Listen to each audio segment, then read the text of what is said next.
Good evening, everyone. I'm the privileged one to be on the stage. Uh, it's a dream come true. I'll try to explain in a bit. She has done the work, but still, at a dinner event, when a host introduced him as someone who needs no introduction, the then president, Ronald Reagan humorously had responded, "I don't mind an introduction." So I will do that for the legend sitting right here beside me. Bhaichung, whom we have always referred to as the Sikkimese sniper, has been awarded Arjuna Award, Padma Shri, Padma Bhushan. He has a football stadium named after him. He is one of the youngest international goal scorers for India, the first player to score a hat-trick in Kolkata Derby. He is the first Indian professional footballer to play for an English club when he joined Bury FC in 1999. And while I can go on and on and on, the one comment that I will always remember and is by another legendary footballer again, I am Vijay, who described Bhaichung as God's gift to Indian football. A big round of applause for the legend here, please. Great. So, thank you, Bhaichung, for joining us here, making this trip from Bagdogra to here. Thank you so much. I was interacting with a lot of people, and just a poll that how many of us actually know Indian football because of Bhaichung? Let's see the hands here. See. So you've got a lot of 40+ people around then. So yes, that was the idea I told you. So let me start with something. Here I have something. Do you recognize this? Do you recognize? I don't know whether you will or not because you don't have this, but I have this one. Yes, I did because you've got a Bayern Munich here, so that was my farewell match scarf, I think. Correct. So can we play the first video, please, that we have? So I actually got this in 2012 at the Jawaharlal Nehru Stadium. I was there. So I got this while you were, the entire team, the entire original team came to say goodbye to you. And let me say, this was 10th of January 2012 at Jailen Stadium in New Delhi. And here's the lineup, guys, of the team. Philip Lahm, Bastian Schweinsteiger, Thomas Müller, Mario Gomez, Jerome Boateng, and Malinois, apart from others. These were the people who came for a friendly in your honor. And this video, shows some of those moments from that match. Tell us about the game and the emotions that were going at that point in time. So this was a farewell match, my last match for the Indian national team, and Bayern Munich came and played a farewell game. And this was organized by Audi, India. In fact, 2012, after they played this game, I think they were so blessed that they went on to win treble. They went on to win European Champions League, the local Bayern German League, and I think the German knockout tournament as well. So this year, I think they were really blessed because they had come to India and went on to play. But I think it was a great honor because you had the entire best footballers of that generation across the world that went on to win World Cup as well. Most of the players that won the World Cup for Germany were in this team, part of this team. So it was a great, great honor that way. And you had said in an interview My only regret was I played this match when I was retiring and when I was not fit because I was retiring because of my injury that was going on. I could not play Asia Cup, which India qualified after 24 years. And I was in quite a bad phase in terms of fitness. So I would have loved to have played Bayern Munich in prime. So yeah, that could be more exciting. Right. But it was wrong time. But overall, I think it was great honor. We'll go to that Asia Cup story also. So what was, you were injured, you did not finish the match. You had said earlier only that you will not finish the match, but you still stayed on for 85 minutes, if I'm not wrong, right? So that was a grit, that was a lot of strength that was required for to be on the pitch with a team like Bayern Munich, which was almost like the German national team playing out there. So my only scare before the game was, and I was with my Indian teammates and I said to him, "Bhai, badnaam jata mat karana," because obviously I was not I was also in that age and also just recovering from injury. And you're playing the best players in the world, just not Germany or Bayern Munich. As I said, they went on to win Champions League as well that year. And they went on to win even World Cup with the same number of players. So I was more scared that, the scoreline might be like disaster, and that too playing in front of our own home fans in Delhi, and then that too my farewell match. But overall, I think it went well. It wasn't too bad. Yeah, 0-4 was We the had score. we had couple of good chances which you could have scored, but yeah, 4-0 we lost, which was still a bad result. But I think we still played good football. Great, thank you so much. So, Bhaichung, my next, what I would want to know from you is, we saw one of the placards were there and it was written, who will replace Bhaichung? So, always, there is this vacuum that, kind of gets created. Yes, Sunil came, was not in the scene at that point in time. Now Sunil having gone, again there is a vacuum. Why do you think this perennial problem in football, Indian football, is happening? No, in fact, I've been very fortunate to play with two of the biggest footballers in India. That's produced footballers produced in India. One of them was I.M. Bijan, and second is Sunil Chetri. And I was in that middle when I.M. Bijan was senior to me, and Sunil was obviously when I was captain. He made his debut under me.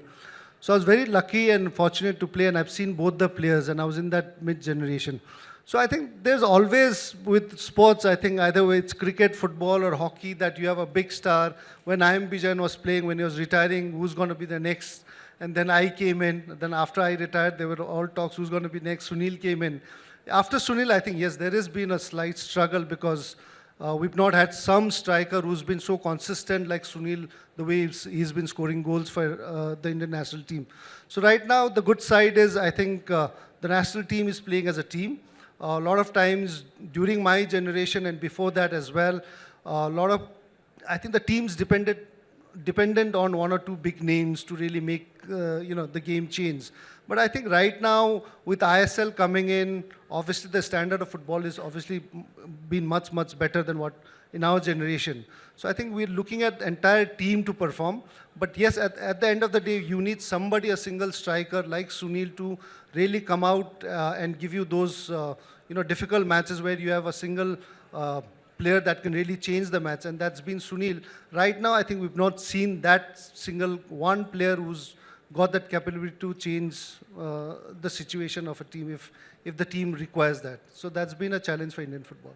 Okay, all right, we'll come to that vacuum when we talk about your academy also later on. I'll go back in time a little when you were young and you were telling me, and Jayesh there also, that we would find anything and make it a round shape, round in shape, and play football. So those years, your uncle helped you a lot in encouraging you. Tell us the story there, that how a 9-year-old came to football actually. No, again, if you're born in Northeast, you can do only two things. I keep saying this everywhere. Either you play football or you do music. So I think I've grown up in an environment where, football was so big. And my father, obviously, I grew up in a small village in Sikkim. My father was a panchayat, and he organized a lot of local village level tournament, and that's where I think my love for football started. And I was very fortunate to get into scholarship with Sports Authority of India. I think SAI started in 1986. I was one of the first batch players to get scholarship through football. And that's the reason why I think my parents, my family was quite flexible in letting me play football. Otherwise, I think everybody, quite a lot of people, would relate.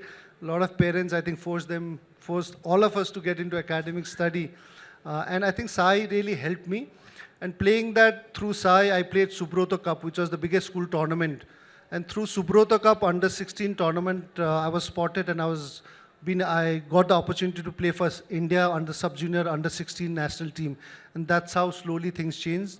And then when I finished my ICSE class 10 in 93, I got an offer from East Bengal to play professional football. And that's where my parents were not too reluctant to leave me, because they wanted me to finish my class +2 as well. And that's where my uncle came and knew what club East Bengal Mohun Bagan was. My parents had no idea what East Bengal Mohun Bagan or professional football would look like, because I think those days in Sikkim or in India as well, not many footballers played and made career out of being professional. So I think they were a bit worried in terms of missing out studies. So my contract with East Bengal was that I go and play for them, but my parents made sure that I do my schooling and make sure that I finish 11 and 12. So when I came to Calcutta, I was put into Assembly of God Church School at class 11. I went for 3 months. After that, I could not complete my plus 2.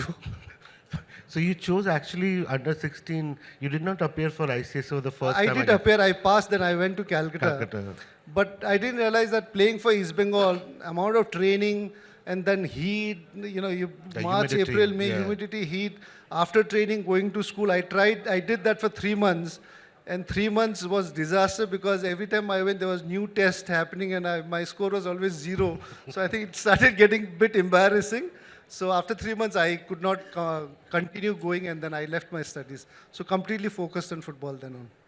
I think that's the reason why at his academy that he's developing, he wants to ensure that whoever student is coming there for sports, they also finish their studies side by side. So we'll come to that little later.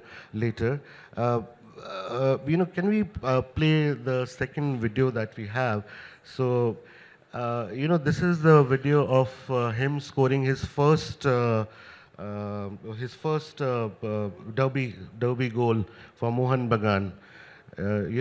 This must have been extraordinary feeling. That stadium, I can see how you're jumping around there, and must be really crazy, right? No, I don't know how many of you understand Kolkata football and Bengal football because, it's very important to know the history of Bengal football, and it's also called Mecca of Indian football. Yes. Because there are only 3 clubs in Bengal. It's Mohun Bagan, East Bengal and Mohammedans. So you don't choose to support East Bengal, Mohun Bagan or Mohammedan. You're either born East Bengal or Mohun Bagan because Mohun Bagans are known to be original Bengalis and East Bengal are supposed to be Bengalis that came later on. So whenever you represent any of the club, I think you're playing for their legacy, you're playing for their pride. So it's so much, the matches are full of so much tension because I think everybody is concerned about that pride and the community. So, having played and started my career as an East Bengal player, I think everybody thought that I was a East Bengal boy. Garir Chele means you're our son. East Bengal fans treated me like their son. And leaving them and going to play for Mohun Bagan was one of the most difficult challenges. Obviously, it's a lot of you know that, it's like if you leave Manchester United go and play for City, it's that kind of rivalry. So I think it was a big decision which I took. And then go on to score my first goal against my own team, East Bengal, was great, but I think, the hatred, I think, from East Bengal fans, when I was their own son and own person, I think started to slowly come out. So, yeah, but as a player, obviously, you've got to do your job, you've got to play. But I think that fans, they really loved as an East Bengal boy, I think after that goal, I think there was a lot of changes with the East Bengal fans. Right. I'll tell you a very small story. I told you, so I asked my friend that I'm going to meet you. Do you have any question? He just had one question. আমরা তো বাড়ির ছেলে ভাবলাম ছেড়ে কেন গেল I thought you're our home, our child. Why did you leave the club? That was the only comment that he But after that, I came back again to East Bengal. Yes. Yeah. But in the first place, and this goal particularly, this was something that has reverberated and stayed with the fans for a long time. So, I'll just shift a little tack. And you started as we know you as the striker, but you started as a, midfielder. How did that change happen? No, I always loved playing as midfielder because I always enjoyed creating opportunities for other players to play. And one of the biggest influence in my life was Diego Maradona because I think our generation of players, I think one of the biggest person to really influence us into making fall in love with football was Maradona. And 86 was first time we ever got to see television and see football on television. And that was when Maradona and World Cup happened. And because of that, I think, I always as a boy wanted to play midfield because of Maradona, what he did in 86. But then once we had foreign coach, Mr. Rustam Agramov, who was from Uzbekistan. He had just won the Asian Games with Uzbekistan, and he came and saw me playing Santosh Trophy for Bengal. And from then, after seeing me play 1 or 2 matches, then he called me up and said that he wanted to select me for the national team. And I was just 18 that time. And then he said, you know, you're not going to play midfield, but I want you to play more up front as a striker. And that's how my journey as a striker started under Rustam Akramov. Okay, all right, all right. So, you know, you just spoke about that he won the Asia Cup, and so I'll come to that portion of your life where you were really struggling. You helped us win the AFC Challenge, Challenge Cup in 2008, and we qualified for the Asia Cup, but for the subsequent Asia Cup. But you could not do much there because of your injury. How bad? How was that? Like, what was going on in your mind at that point in time? No, I think as a team, you know, we'd always looked at qualifying for the Asia Cup, and this planning had started 2-3 years ago because we had, I think, Bob Houghton as our coach, and 2 years before the Asian Cup was happening, I think he had already planned and spoken to us that this is the tournament which is going to be the most important, which was the qualifiers, AFC challenges. And he said, only one ambition we all need to do is to keep that we have to qualify for the Asia Cup. And Asia Cup, India had not qualified for 24 years. And this planning was done, 2 years ago. The target during that phase when the qualifiers, AFC challenges comes in. In fact, AFC Challenges Cup happened in Hyderabad.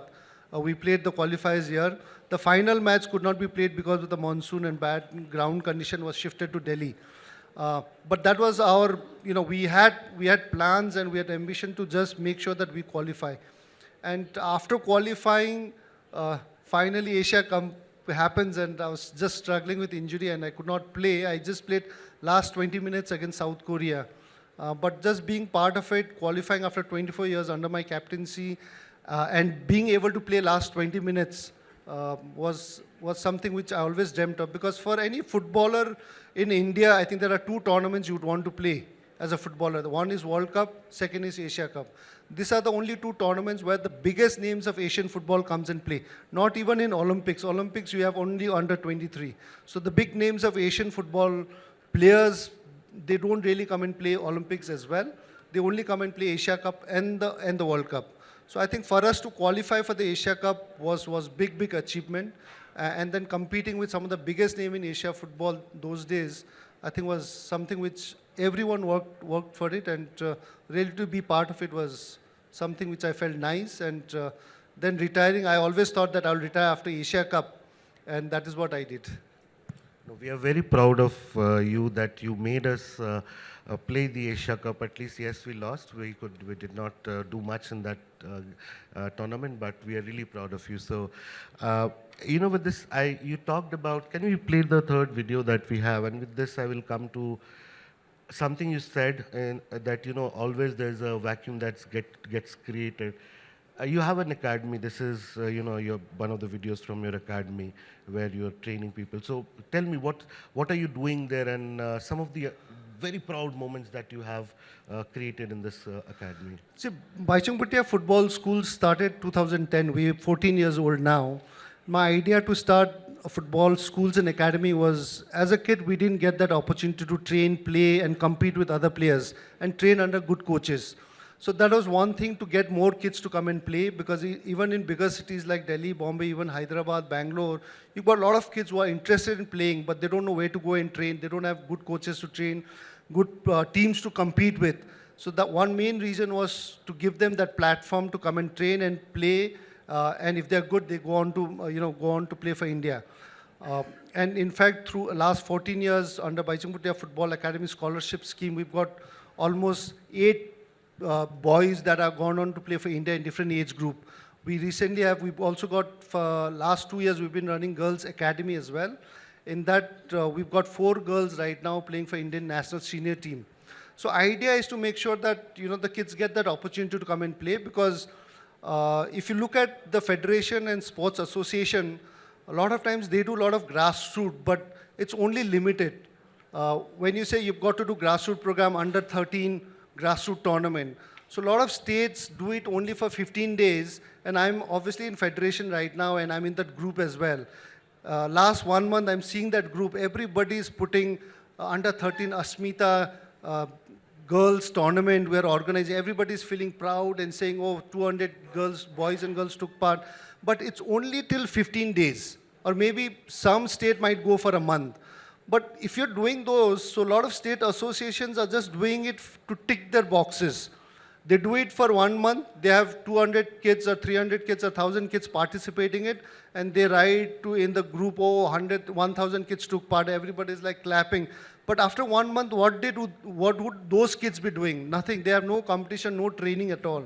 So idea for us to make sure is the kids must be playing every week, training every week, so that throughout the year, at least they're engaged in playing football. And that was what, through Bhaichung Bhutia Football Academy, we do it. We've got 6,000 kids training every day across different parts of the country. We've got residential academy who are more into serious kind of football, trying to make a career out of it. So those kids obviously go on to play for India and play for different ISL and I-League clubs.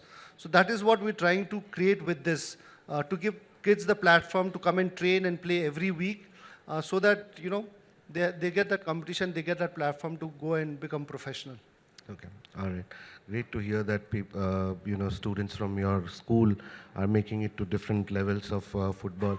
So, you know, you made one comment in the beginning that if you're born in Northeast, you do two things. You play football or you do music. You know, learn music, play guitar or whatever.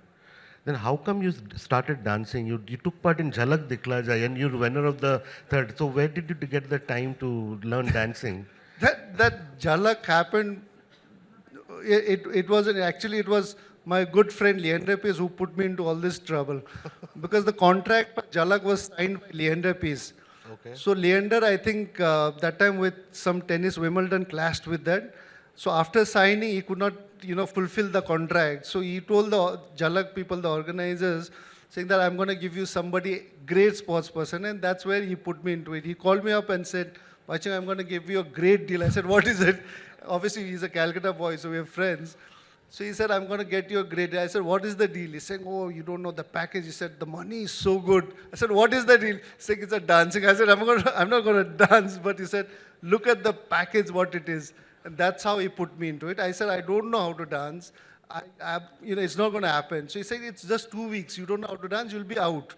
So at least you're going to get good money.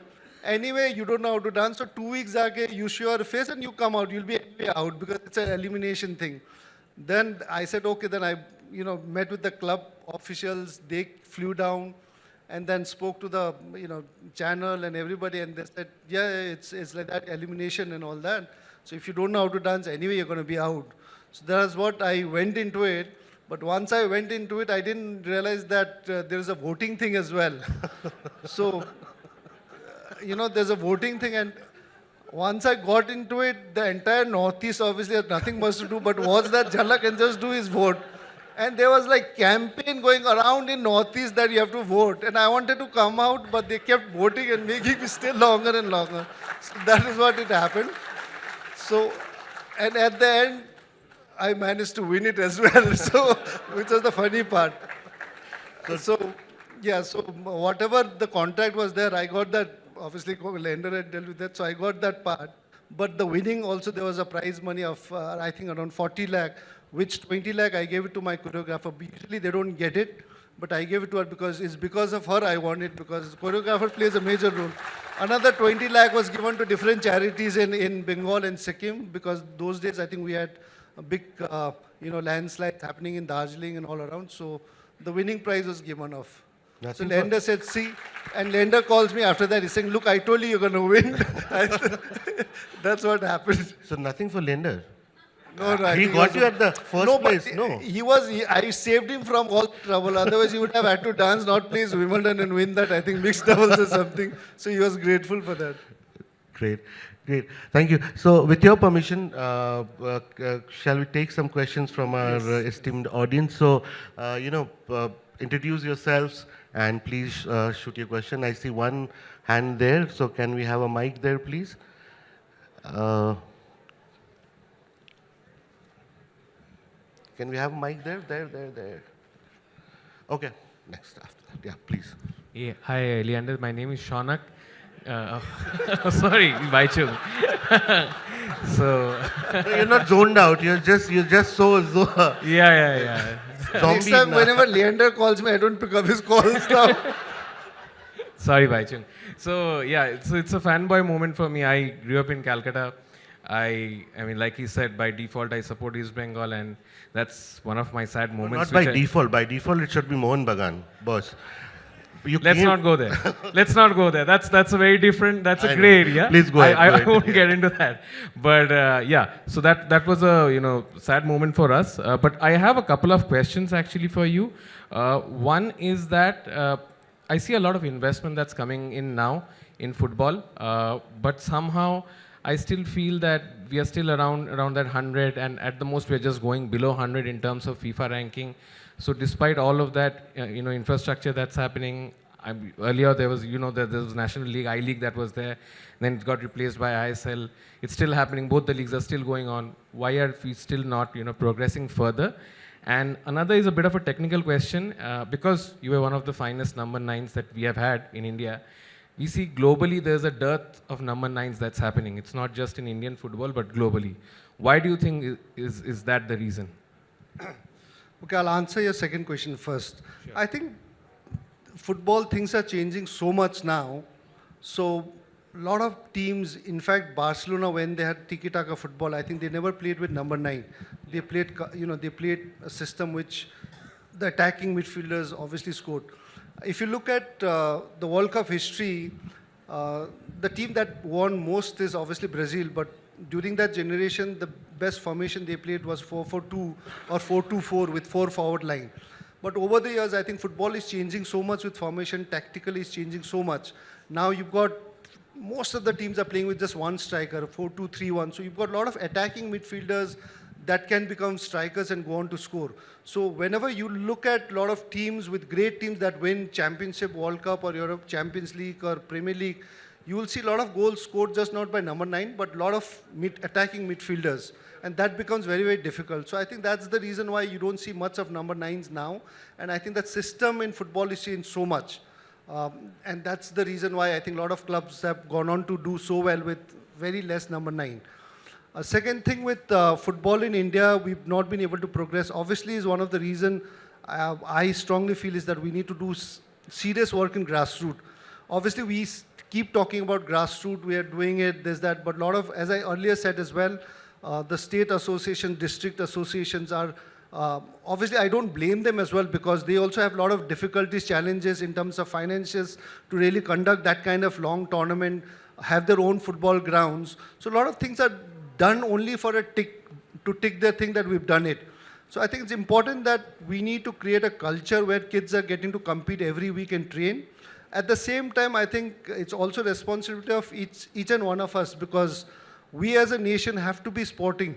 We're not sporting as a nation. And still our, I think, thing is all about academics, our society, our culture, our system is only about education, and then produce doctors, engineers, bureaucrats, and that's why we're producing in big numbers. But we don't have a system, even in education, where we're supporting sports to come up and become, give them those sports person the opportunity to become professional. I'm a father right now. I've got 3 kids. My son is a footballer. My other 2 daughters, one is swimming and one is playing basketball. My son he takes football quite seriously, but he goes 7 in the morning, comes back by 4. And by the time he's changed, goes for my academy, Bhaichung Bhutia Football Academy, he trains 1 hour. And 1 hour of training, I don't think is going to make him, the Olympic champion or a World Cup footballer. So I think we need to give that kind of time. Our education system is so difficult that kids are so pressurized, parents are pressurized to just focus on studies. I think somewhere we'll have to make sure that there's enough time, after school time, given to kids to pursue their sporting excellence if there is. And I think that is where we're getting a little bit challenging. But now I think the government of India has announced, is trying to bring in Olympics 2036 to India. I think that might bring in a lot of awareness and might change the sporting culture in India. Thanks.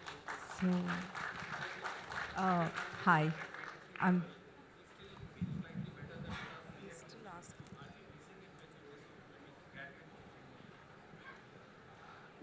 No, even I think in football, unfortunately, we've not been able to do as much.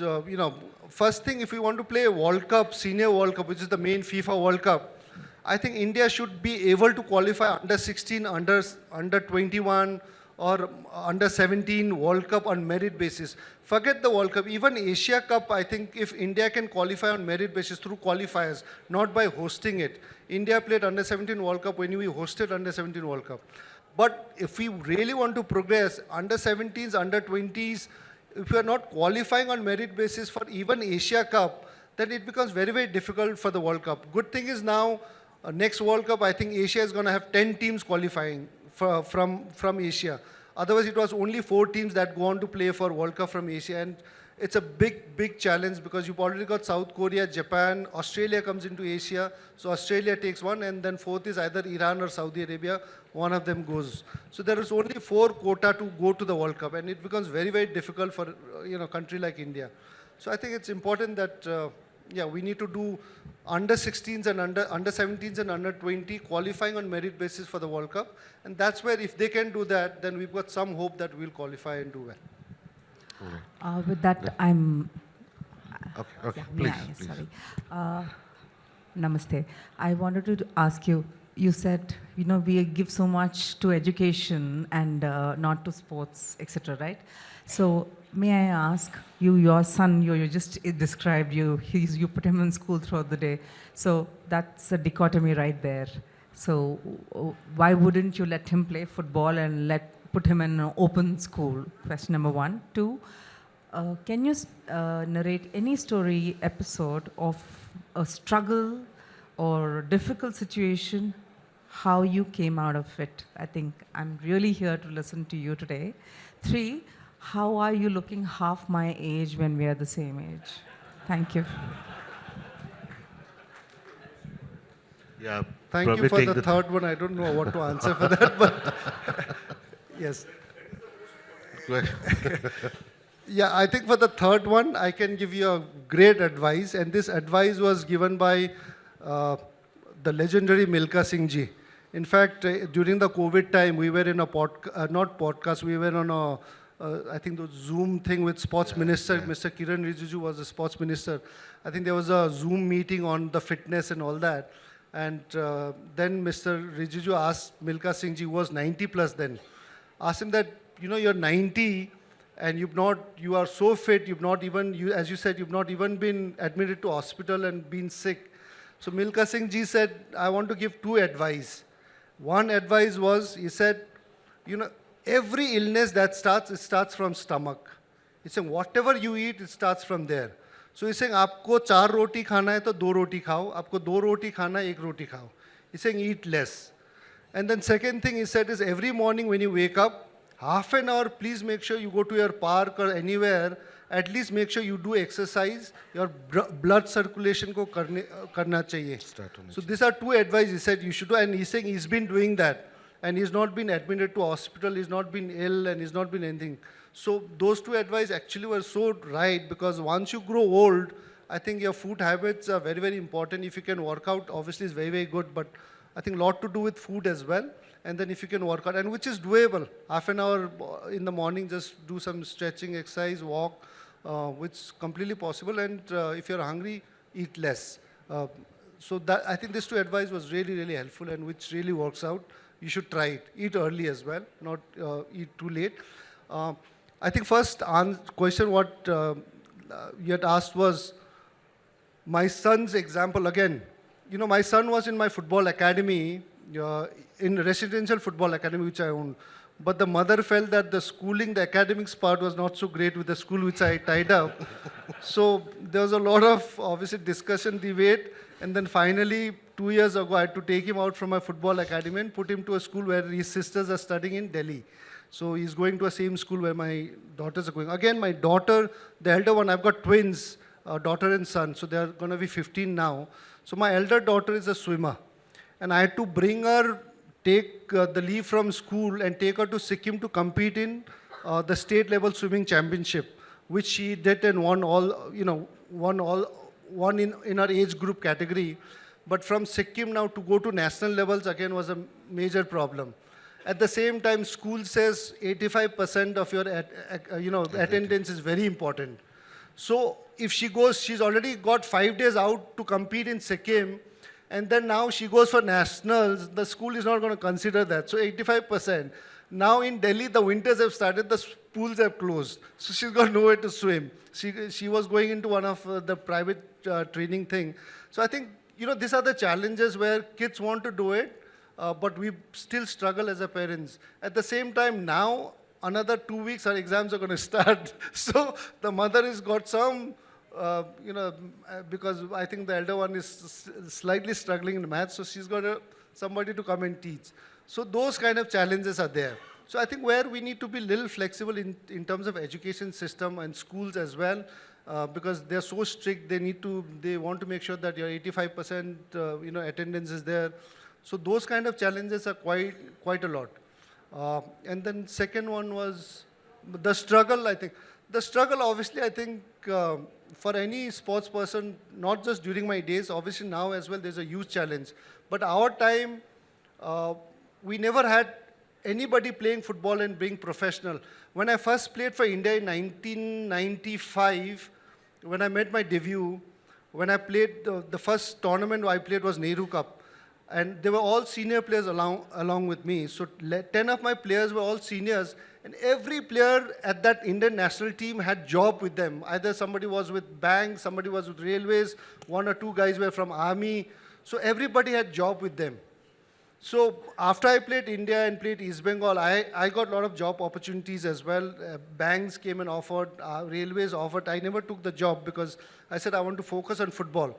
So, I kept on playing and I played completely throughout my career. I never took a job and became, professionals. So few of my friends, I think, did follow me. So we were few people that set the trend of becoming professional in India. Today, if you look at the national team players who are playing, if you look at the 11 players, they're all professionals. None of them have jobs with any army, railways or not. So now I think the mentality is, a lot of, I think, people in army who are good footballers, either in railways, are trying to quit the job and play professional because the opportunities have come up quite a lot with ISL and I-Leagues. So I think that mentality setup is changed as well, which I feel very good that, me and my friends set the trend. And today I think it's good to see that every player playing for the national team is professional. Great, thank you. I think one question there. Yeah, go ahead. Hi, I'm audible. Hi, my name is Tarun. I'll be honest and candid. I am a cricket fan, and while I was on the verge to become a father, I used to talk to small kids, and I used to ask them, do you know Virat Kohli? They used to tell me, no, I don't know Virat Kohli, but I know football. So, on that fear of missing out, I started learning football. That was my learning of football.